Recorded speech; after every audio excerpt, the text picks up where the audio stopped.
Today we'll talk about tracking and calibration, and we will mainly concentrate on case studies from augmented and virtual reality system.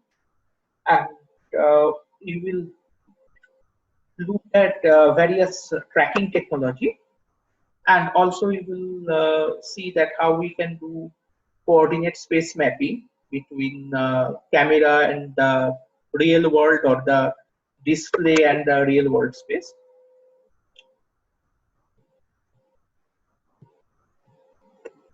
So today we'll talk about we start with the concept of tracking, and then we will look at different types of tracking technology. Now we can paint a whole course on each type of this tracking technology. Say for example, tracking for augmented reality, or tracking using IMU sensor and so on. So here we will just introduce you the tracking technology briefly, and you are most welcome to ask question after the presentation, or go into more detail on individual tracking technology. And instead of more theoretical part, we will look at rather the commercially available tracking technology, which are also available in our lab. So when situations gets normal, you are most welcome to drop by at our lab and look at the system. So we do have the OptiTrack tracking system with a 6-camera system. So we'll explain how it works, and we will explain the Xsense IMU system. So we have a single marker, and also there is a full bodysuit available in CPDM for based on Xsense IMU. We will talk about the HTC Vive Pro Y and Oculus Rift tracking system, and then we will present a couple of case studies from our various funded projects on comparing different tracking technologies. And then we will spend some slides on calibration, where we will talk about mapping between different coordinate spaces. And we will again look at our existing case studies. We will talk about mapping coordinate space using linear regression models, and then 2 examples, one from the automotive user interface domain. We will look at a neural network based calibration model, and another one, a similar model for HMDS, or head mounted display system.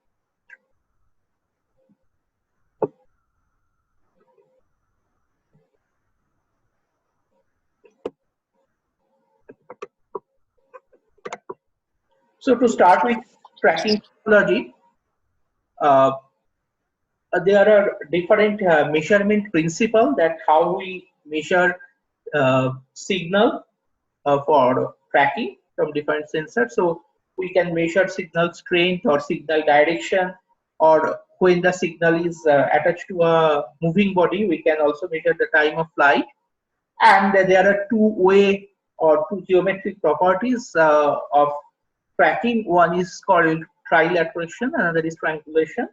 So in case of trilateration, we compute the position of the subject or the object that we want to track from a set of 3 fixed points whose coordinates or spatial position is already known. And in case of triangulation, we take 2 fixed points, and we know the distance between the fixed points, and we measure the position based on the angle from these fixed points. Then one important research area or also application area of tracking is sensor synchronization. That when I am measuring, say I have sensors at P1, P2, and P3, or in the 2 sensors at P1 and P2, and then we can how we can measure synchronously signal from these sensors. And the synchronous sensing is very important, because otherwise there will be a lag in measurement, and position measurement will not be accurate. And when we are talking about signal, then we have to look at the source of signal. So it can be an active source, like it may be a transmitter, or it may be an active source, but it will be a reflector where it will merely reflect either the light signal or electromagnetic signal, and based on the position reflected wave, we can measure the sensor position. Or it can be just a passive signal source, in which case we measure the position again from the presence of the particular passive sensors. And as we will go on later on the lecture, you will see examples of these active and passive signal sources. In AR, we will use passive signal sources which will be which will be measurable only there when there will be a say I am taking picture of this particular sensor like a AR marker and so on. And out of all this, we try to estimate the pose of the particular object or subject in question. So what do we mean by pose estimation? By pose estimation, we means that we need to know the position and orientation of the particular object or particular subject in question. And for knowing this pose, we have to measure 6 DOF. 3 degrees of freedom will estimate the position of the object, and the other 3 DOF will tell the orientation of the object. And both of these position and orientations are required for rendering a virtual object or detecting the exact position of a moving marker. Right.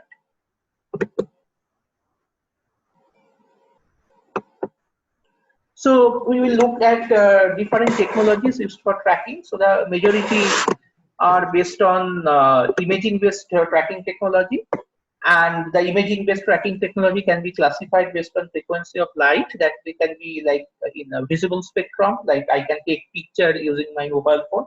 We'll look at the AR marker-based tracking in a second. And then it can be also based on infrared tracking. Say, for example, many of you have already noticed or used the leap motion tracker or the eye gaze tracker, which works on infrared range. And then also we can classify the imaging-based sensing technology based on presence of markers or not.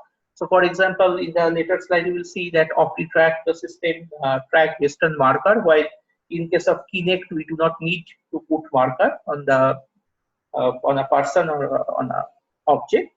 Then we will look at the inertial measurement units or IMU sensors, which uses different principles for tracking. And we will also introduce the ultrasound-based tracking technology. Rather, in the haptics lecture, we already looked at ultra-leap sensor, which is a ultrasound-based tracking technology.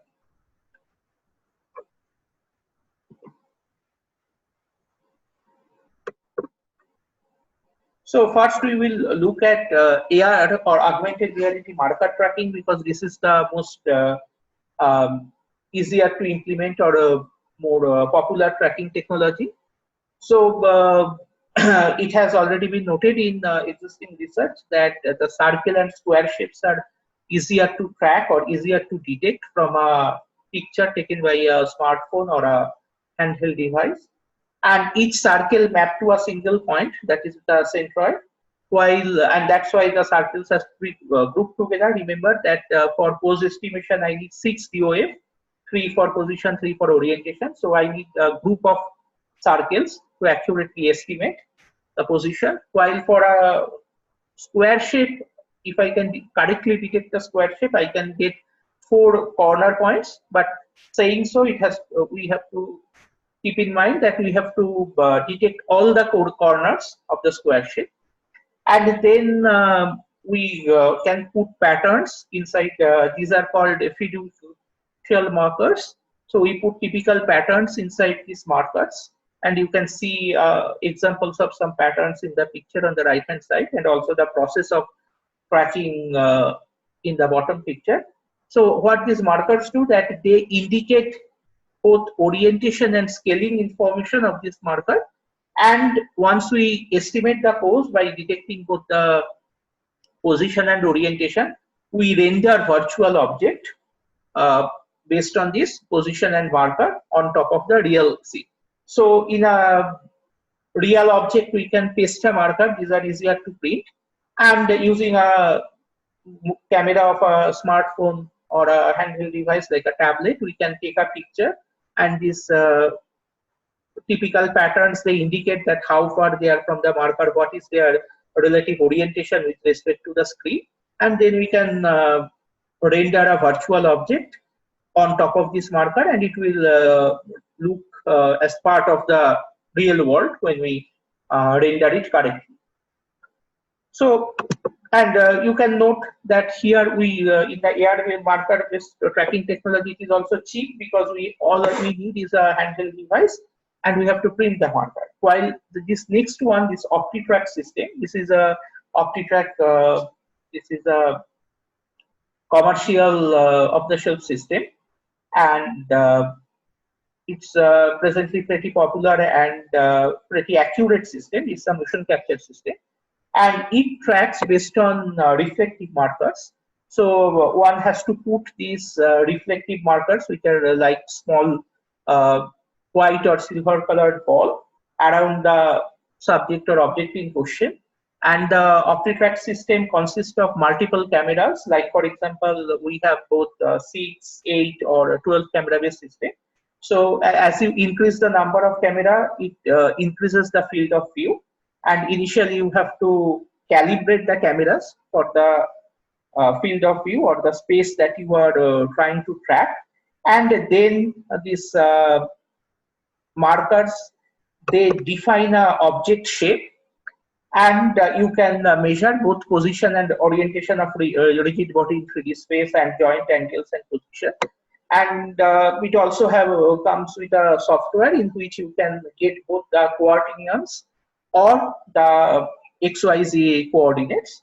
And it has already been used in movement sciences, virtual reality, robotics. In IIS Aerospace Department, this has been used for tracking drones, and also it can be used for gait analysis. That means how a person is walking, and we also used it in multiple projects. We will show you examples in a couple of slides. Contrary to imaging-based systems, so we looked at two types of imaging-based system. One for augmented reality, which takes picture of markers, and in another case we have physical marker, and we use specialized cameras to track those markers. So contrary to this imaging-based solution, here we are looking at a different technology or inertial measurement units. And these inertial measurement units, they measure acceleration, and they also measure angular velocity using gyroscopes, and many of them also comes with magnetometer. So they also measure the magnetic directions, and they have unlimited field of view, unlike the imaging based sensors, because they are not based on camera. But they also have problem. The main problem is that absolute spatial position cannot be obtained, because to obtain absolute spatial position we have to integrate the acceleration data, and the integration constant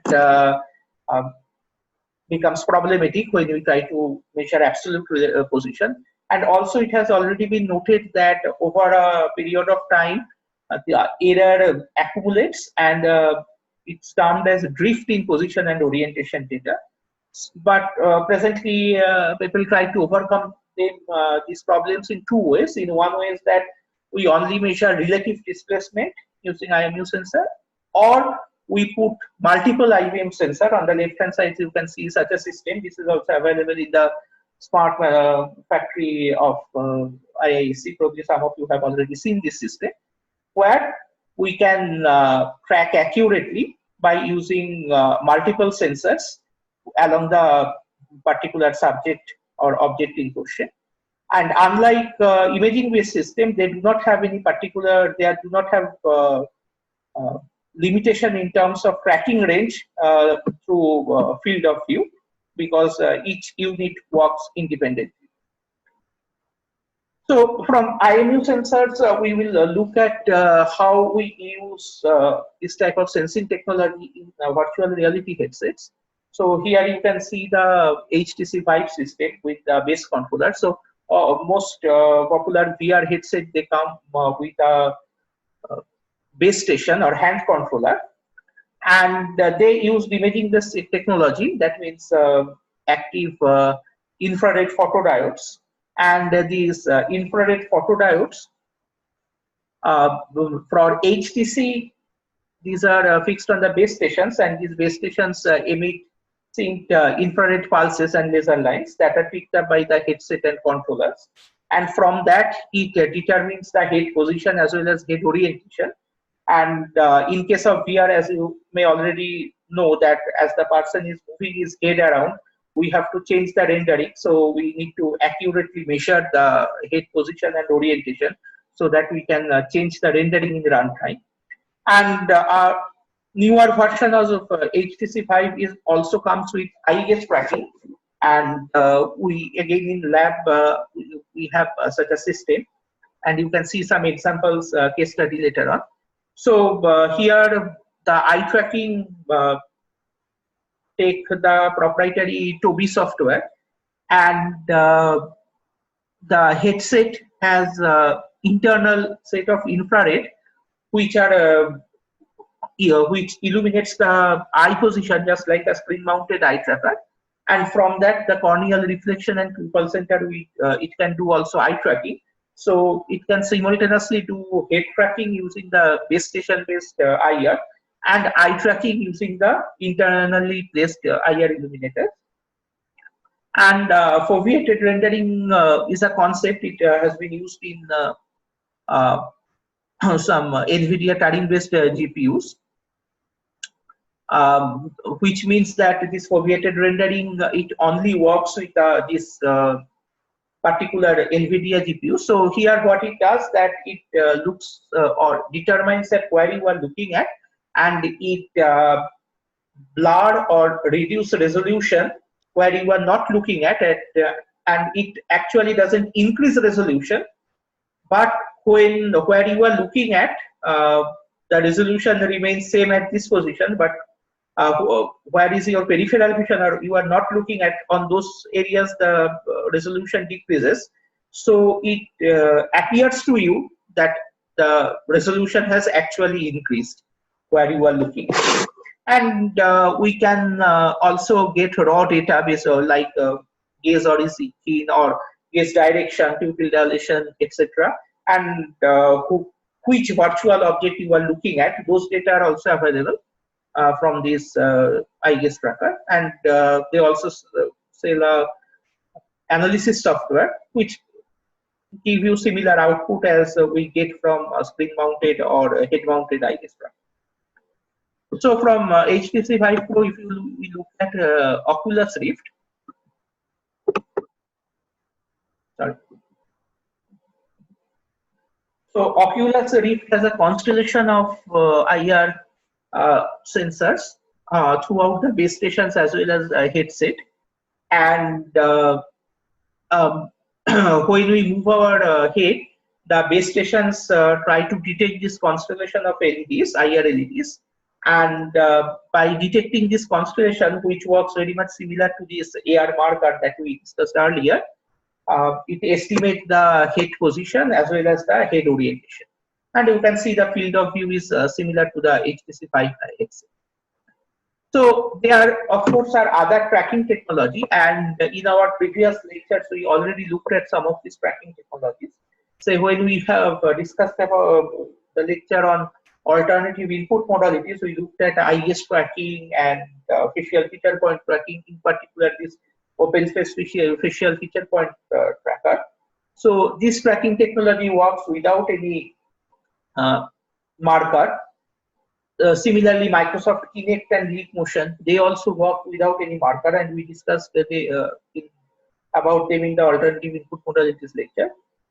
Just to remind that Microsoft Kinect, it has both infrared camera, laser, as well as camera in the visual spectrum, and from that it can perceive the depth, that means how far a person is, and it detects 11 point on the human body, and from that it can track uh, the skeleton model or the position and orientation of a human. And we also showed a case study that we can estimate bending pose using Microsoft Kinect. And the leap motion only tracks the palm position, and it defines a model where it try to detect all finger joints and the wrist joint. And from that we also showed a case study that we can use it as a direct controller of mouse pointer, and also we can use it to recognize certain gesture. And all these open face facial feature point tracker, Microsoft Kinect and Leap Motion, they works without the need of putting any marker on the screen. And in the CNN lecture, we looked at tracking object after detecting them using convolution neural networks. And the haptic lectures, we looked at the ultraleap, which is an augmentation to the traditional leap motion sensor, in which we use the ultrasound along with the leap motion to detect to generate haptics, as well as generating volumetric display and so on. And we can also use ultrasound based tracking in proximity sensors, which can detect whether an obstacle is nearby, and very common use it in car collision detection systems. So next we will look at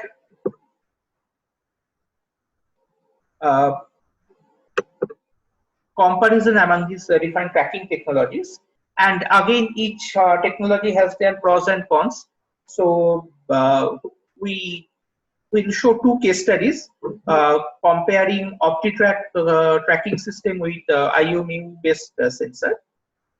So the first case study we undertook for a startup company called Stansbeam, and they sell, or they developed and sell a sensor to estimate cricket bat position. So last week they have also launched it with the Pathan Institute, Irfan Pathan and Yusuf Pathan Institute, and they also launched it with Kookaburra in cricket playing nations like Australia, England, and so on. So how we got involved is they wanted to measure the accuracy of the sensor with respect to a known system. So here on the left side picture, you can see that we set up this system in the CPDM conference room. So the stands are the OptiTrack cameras. We put markers on the bat. Here you can see that here are the markers on the bat. And when the OptiTrack camera detects this marker, it defines this object model. And the Stansbeam sensor was put on top of the handle of the marker. So the first thing we did, we have to align this coordinate space of the IMU sensor with the OptiTrack system, and we did it manually. And then we can detect the bat position. So this is a screenshot taken from the sorry. So this is a screenshot taken from the OptiTrack software. And initially what we do is we measure static angle. That here you can see that we hold the bat at a specific position or angle, and then we measure this angle both from the IMU sensor as well as the OptiTrack system and match them. On the right hand side you can see the graph. And in this picture you will see that these are the OptiTrack cameras and this is the bat. So I'm just playing it. So this is in real time. So here we put the bat down and we measured all the angles, and then we measured it, and then we hold the bat at specific position, like say 15 degree, 30 degree, 60 degree, 90 degree, like that. And we measured the angle, and we measured the correlation between the angle measurements between the OptiTrack system and the Stansbeam IMU sensor. So next what we do, and we did this study in lab, that we set up in a cricket net, and we put the sensors on the bat, and we measured this angle when someone is actually playing with the system. And here you can see that the correlation has been measured between the backlift angle and the downswing follow through. And similarly, the other bat angles that has also been measured. So what we mostly noted is that the IMU sensor, it has almost unlimited tracking range. So wherever the bat position is, it can track the angles of the bat. While the OptiTrack tracking system, so if I pause it here you can see the 3 cameras, and we really had a hard time to define the tracking space for the OptiTrack camera. It can only track when the bat is moving below the camera. That means if some play a pull shot, it goes out of the field of view of the camera range. So the OptiTrack system was accurate, but it has a limitation in terms of the field of view. On the other hand, the IMU system, it has unlimited tracking range, but the accuracy was less. And here also we only measured the angle, which means that we only measured the relative position. So we didn't measure absolute bat position. So that way we try to address the drift problem. That means we do not let drift to be accumulated. So moving on, we make another measurement of comparing IMU and OptiTrack system. So in this case, here you can see Kamal, he is sitting with a cap with the OptiTrack reflectors on his head. And we also had IMU sensor pasted on top of the head. And this eye tracking glass also has an IMU sensor. Here you can see the base station of the IMU sensor. And we compared the measurements between IMU and OptiTrack for roll, pitch, and yaw. And we found good correlation between yaw and pitch, although the correlation was low for roll, which attributed to the way the particular task took place, because for the flying task he has to put his head down multiple times. So again, here we found that the OptiTrack system is more accurate, but then it has a limitation in terms of field of view and placement of markers. But the IMU sense has bigger tracking range, but it is inaccurate. So next we will talk about calibration. So for calibration, we talk about camera, screen, and all other sensors all have different coordinate spaces, and we have to map between these coordinate spaces. So in computer vision, this also termed sometimes as modular view transformation, where we map between multiple coordinate spaces. And it should be kept in mind that this is slightly different than the camera calibration, sensor calibration, or display calibration, where we calibrate only a single device. For example, in a display, we can calibrate only for the color display, that we can correct it or calibrate the display for rendering color appropriately. And same thing for a sensor, we can calibrate it with respect to another sensor so that it records the particular physical phenomenon, say the temperature or pressure, accurately. So that calibration is a different concept. Here we will talk about mapping between multiple coordinate spaces. So the first example is using our Dobot, and I think all of you have seen demonstration of that. So on the right hand side video, you can see that how do we what happens due to the calibration, that this Dobot can follow this this blue cap wherever it is, and this blue object is detected using the computer vision technology, and the coordinate of this blue object has been successfully mapped to the robot coordinate space. And in this case, we use the linear regression model. So I will show you the calibration video in the next slide, that we distributed 9 points across the screen, and we measured coordinates. So here you can see that calibration process. So we distributed 9 points throughout the working envelope of the robot, and we physically brought the roboting up in these pre-designated points, and we measured these point coordinates both in the screen coordinate system, that is which is rendered on this tablet screen, as well as at the robot coordinate system. And then we use the linear regression model and use the correlation coefficient and the RMS error as the goodness of fit criteria, and calculated a regression model by which we mapped this screen coordinate space into the robot coordinate space. But you should keep in mind that here we didn't map the z-axis of the robot because here we have only a 2D display, and that's how why the linear regression model worked pretty well.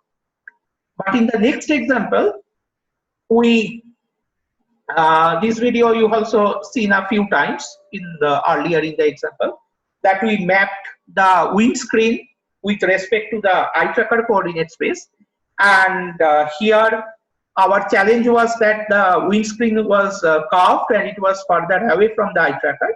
So here what we do is, again we compare the linear regression and neural network model, and we compared that how we can map these XY coordinate in the eye tracker coordinate space into the windscreen or the display coordinate space. And we found the neural network model work better than the linear regression model. And here again we use the R-square and RMS error as the fitness of criteria. So in both cases what we did, that we measured XY coordinate in using two spaces, one using the screen or the projected display and another using the particular sensor. In case of robot it was the robot, in case of eye tracker it is the eye tracker, and then we calculated a mapping, in one case using linear regression and another case using neural network.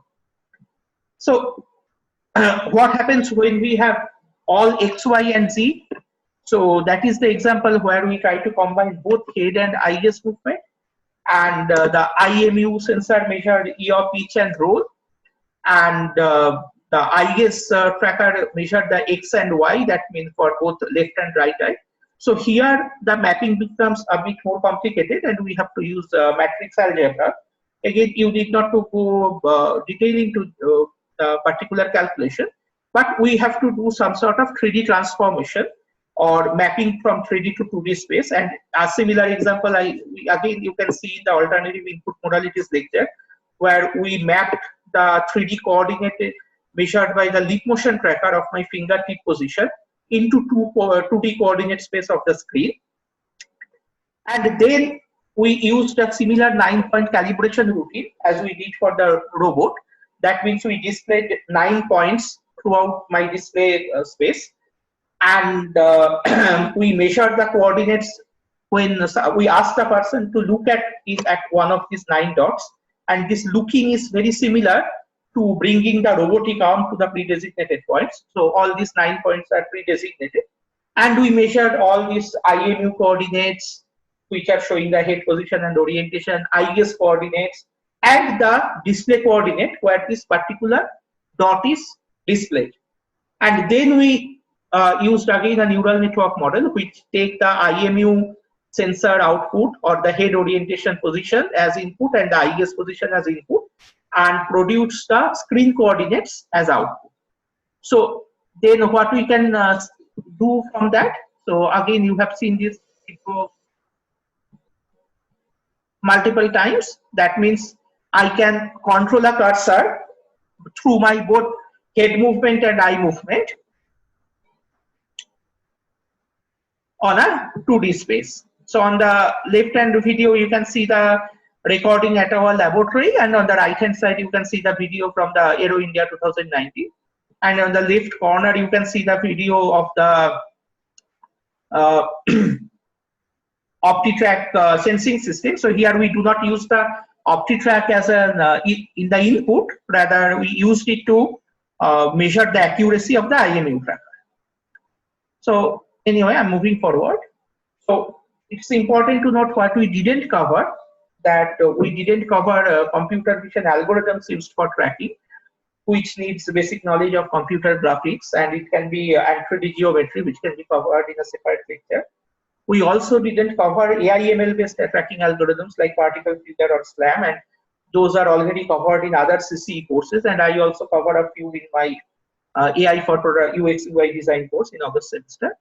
We did not cover mobile tracking like GPS, And also we didn't cover RFID type tracking, which are not commonly used in AR/VR applications. So the final takeaway point is that we introduce different tracking technologies, most relevant for AR and VR tracking. We also talked about the calibration technology, which we used for mapping between virtual and physical coordinates, and we showed you case studies from robotics, head-up display, and head-mounted display system. And mostly, initially we showed you 2D mapping, where we can use the linear regression model. But when in that 2D mapping, we have to map in a curved place, there we have to use a neural network model. And also I showed you the case study from the head-mounted display system, where again we combine both head and eye gaze movement together to control a cursor in a 2D plane. And again, we have used a neural network model to map between the head and eye gaze movement to a 2D screen coordinate system. So with that, I will stop talking, and I'm sure you have a question. So I will stop recording at this point, and if you have any question, please go ahead and you can ask me now.